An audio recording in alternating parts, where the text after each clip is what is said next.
Hello everybody and welcome back to the Opus 14 WAD review. This is the one I've been waiting for. You know me, I always like to save it for last pretty much out of all the colors because I'm definitely a water player at heart, and some of my favorite cards come out of this color. So and this set is going to be no exception.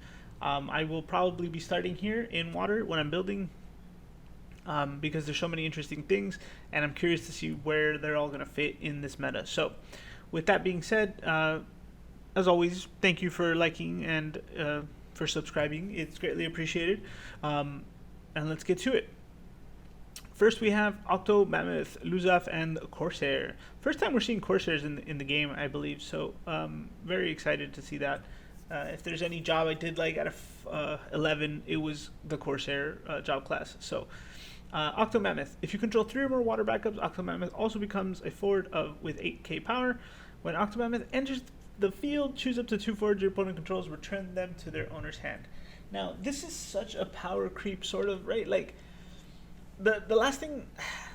First of all, I can't recall too many things that send 2 things back to its opponent's hand. But the last time we had an effect like this was Sildra. And that's like Opus 1 or 2 or 3, like one of the old ones, right? And that was a 6-cost summon. This is a 3-drop forward monster that's also a forward with 8k power, like above the curve. It's obviously you can't play it on your opponent's turn technically, but it's still such a good card. I think this is, thank goodness that you can only play one of these at a turn. Like there can only be one of them in on the field at once. If not, I think people would play multiples of this. In a monster deck specifically, right? And I think monster decks are getting just the push they need, but we'll get into those a little more. Luzaf, we talked about this one already, but still a good card. Had to bring him back. When Luzaf enters the field, choose a forward your opponent controls, return it to its owner's hand. When you do so, your opponent selects a forward they control and put it into the break zone. Choose a forward you control. So yeah, it's a bit of a trade, but you do get a backup out of it. But still, it's not a bad card. Definitely some playability there. I'm still trying to work out the kinks on what's the best way to take advantage of this card, but we'll see. It might definitely be with Leviathan as we go forward because he's back attack. So I'll be looking for a set of these. Corsair backup. When Corsair enters the field, draw a card, then discard a card from your hand. If the discarded card is a multi-elemental card, draw a card, then discard a card from your hand again.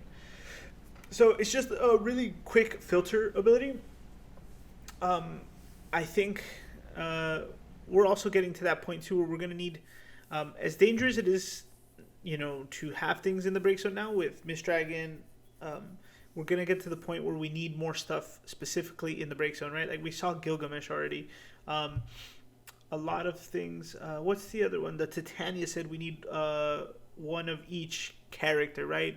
Forward backup monster to cast her or something, right? And it's cards like this that are gonna they're conduits, right? They're gonna enable all those plays earlier and faster, right? So pitching multi-elemental cards is gonna be no problem. We're getting tons of them every set now.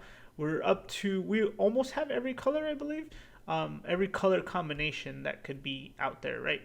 But there's definitely at least, I want to say 30 multi-elemental cards already, and they're all very strong and playable, so nothing to worry about there.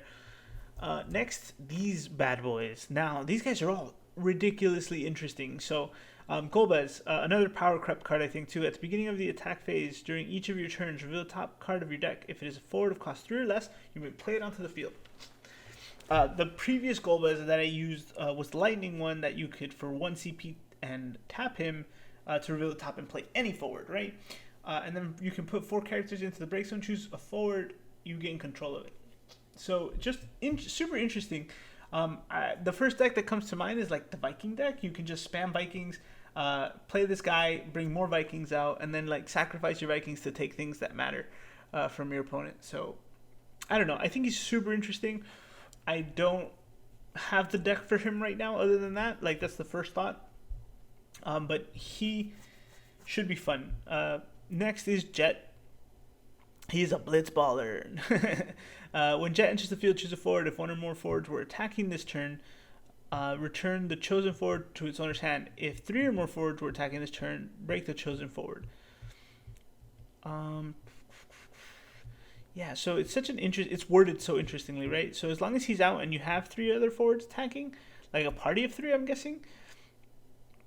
If 1 or more forwards were attacking this turn, or were attacking this turn, or did attack already, I don't know if you can do it like post, like main phase 2 kind of thing, right? I think he has to be out on the field for this. But I'm not exactly sure. I might need some like ruling clarifications from anybody. So if you have that, leave it in the description. But his S is really the super swell part. Choose any number of summons or auto abilities, action abilities, or special abilities. Cancel those effects. So let's say there is, like he pretty much just stops the chain, right? Like if you have Jet out, I would not take the risk that, you know, I'm going to try to cancel this and then your opponent's going to cancel this, because, or don't put multiple things on the stack, right? Like you just can't do that with him out on the board. Like it's, now obviously I can't see a situation where he's on the board and you do that anyway.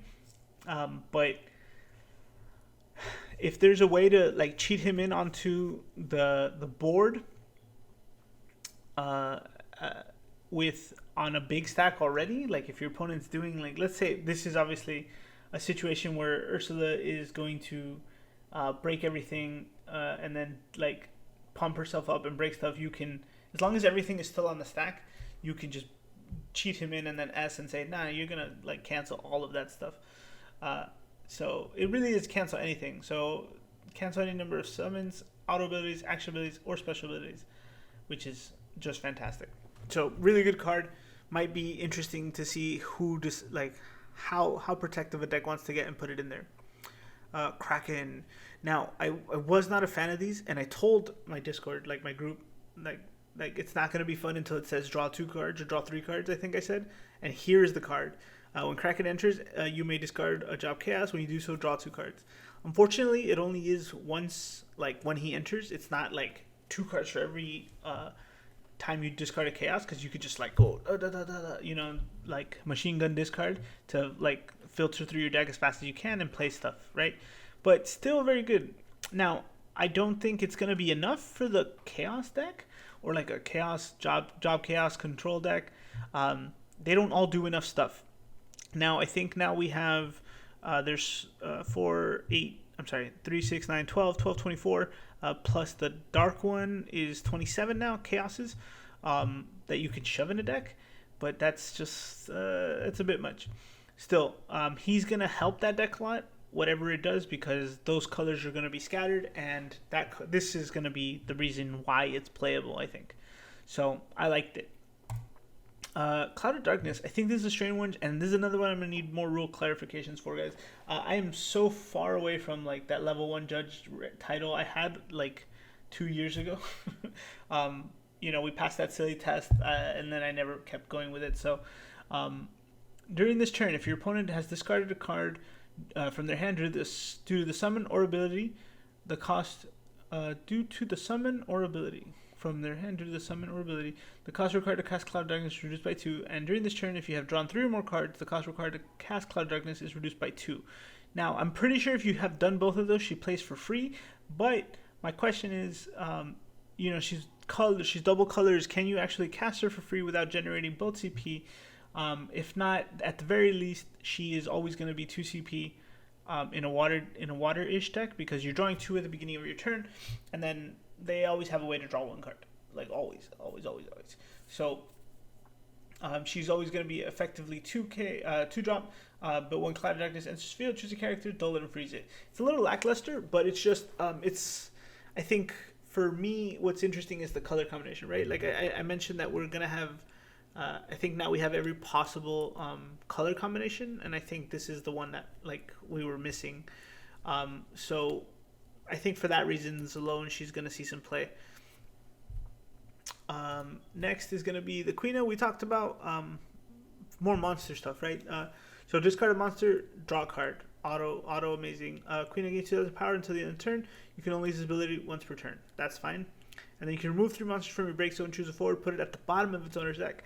And like this again, that same thing's happening now. Like we're getting to the point where we're sending your forwards elsewhere, not to your hand and not to the break zone. We're getting them out. Like you're gonna have to draw them again if you actually want to play them, which is just as devastating as removing them from play, right? Like almost just as devastating if you ask me, because in a deck where you're like waiting and searching and stuff, unless you have a search for that card again, like even if you already played your Sarah or your Regis to search these cards, you're not you don't have oftentimes you don't have the card that lets you set that, remove that back up to play it again.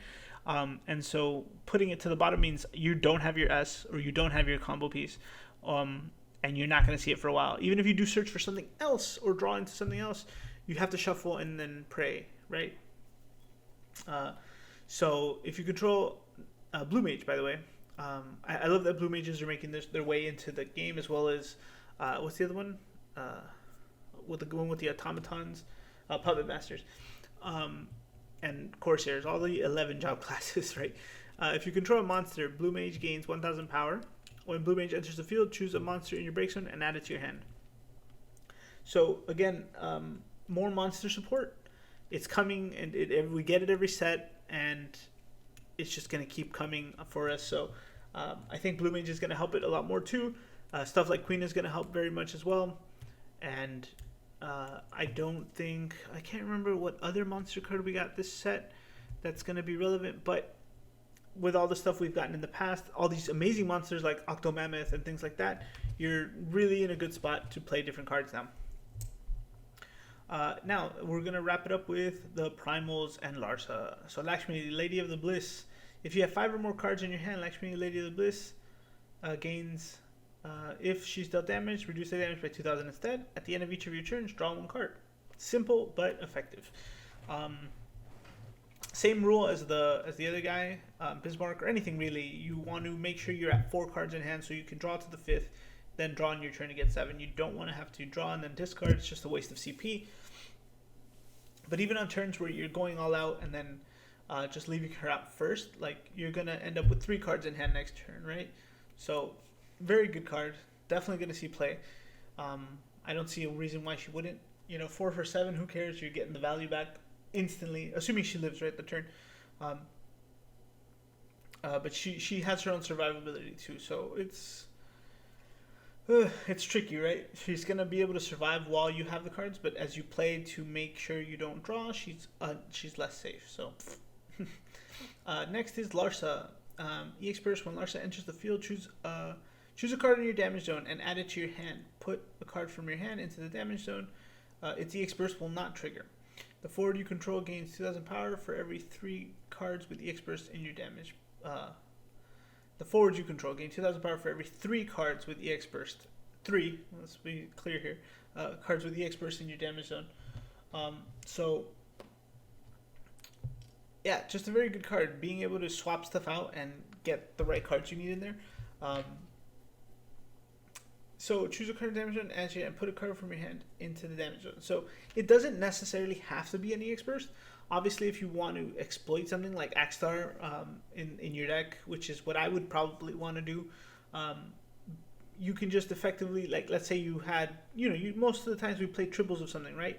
But you had something that you were waiting for, like, again, I don't know, maybe because I've only played Monks this set that I'm always going back to the Monk reference, but when your Yang or your Ursula gets put in there, and I guess it's also relatable for everyone, you should all know what Monks are like.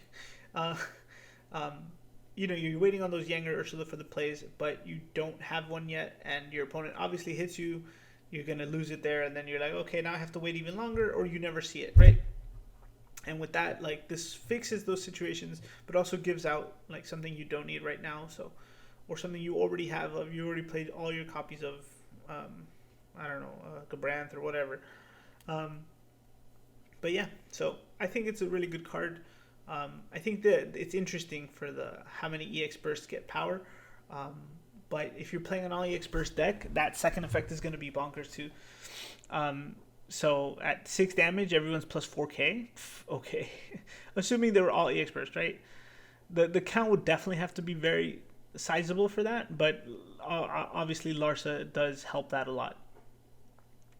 Leviathan, Lord of the Whirl. When Leviathan, Lord of the Whirl enters the field, choose up to 1 forward your opponent controls. Up to one backup your opponent controls, and up to one monster your opponent controls, return them to their owner's hand. When a character is returned from the field to its owner's hand, choose a forward your opponent controls.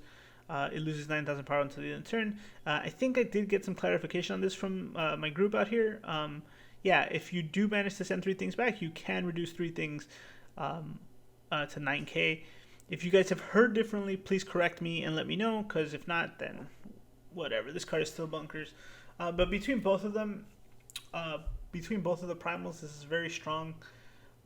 It's going to be a strong deck, I think. I think at this point, there isn't a deck that I didn't think would benefit from having both primals in it, and water's no exception. So yeah, I don't know. Let me know what you guys think. We've done all the colors. Just have to finish up with light and dark. Did you like the cards we chose? Are we missing something? Didn't make the cut? Let me know in the comments, please. And I'll see you later for the light and dark.